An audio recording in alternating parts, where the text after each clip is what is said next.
तो बच्चों आज सॉल्व करते हैं वेक्टर का एक और क्वेश्चन। तो चलिए देखते हैं क्या दिया हुआ है। तो let A B C be non coplanar vectors. अच्छा, ए बी सी जो है वो कोप्लेनर वेक्टर नहीं है।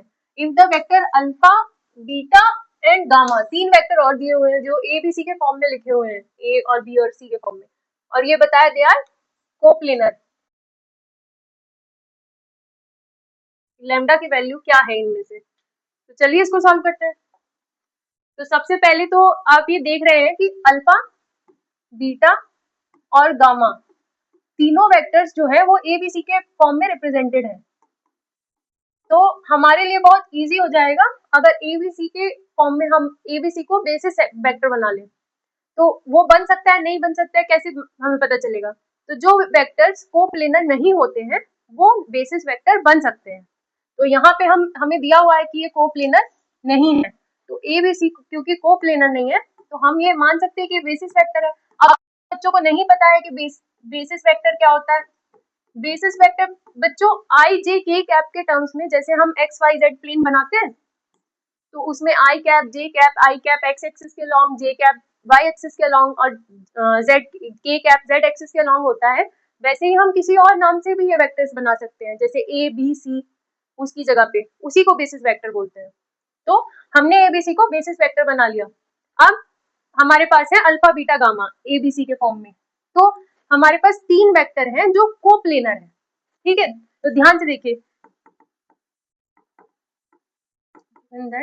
Alpha beta gamma are coplanar. इसका मतलब वो तीनों वेक्टर एक ही प्लेन में है। क्योंकि वो वेक्टर एक ही प्लेन में है तो स्केलर ट्रिपल प्रोडक्ट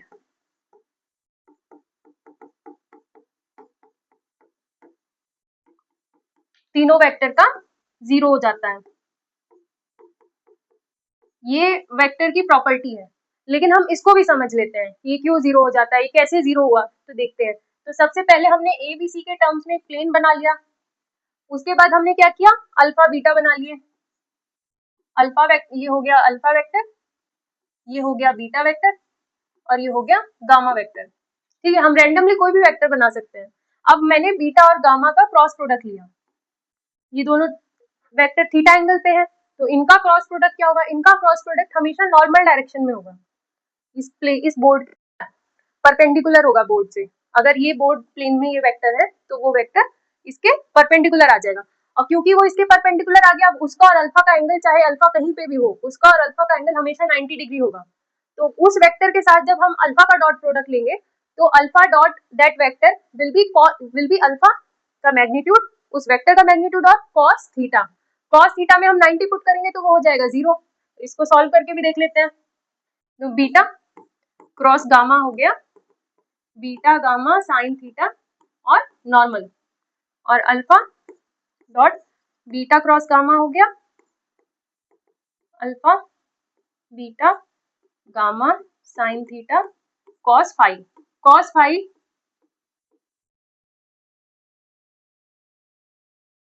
है वो उस रिजल्टेंट वेक्टर का अल्फा के साथ एंगल है जो 90 है। तो कॉस 90 0 होता है, तो ये सारा हो गया 0। ठीक है, तो इतना समझ में आ गया। ये समझ में आ गया कि स्केलर ट्रिपल प्रोडक्ट 0 क्यों होता है तीन कोप्लेनर वेक्टर का। अब हम ये इसको सॉल्व करते हैं। ठीक है, तो बच्चों चलिए फिर, alpha dot beta cross gamma equals 0। अब इसको डेटर्मिनेंट में सॉल्व कर लेंगे और डेटर्मिनेंट की वैल्यूज अल्फा बीटा और गामा की वेक्टर वैल्यू से ले लेंगे।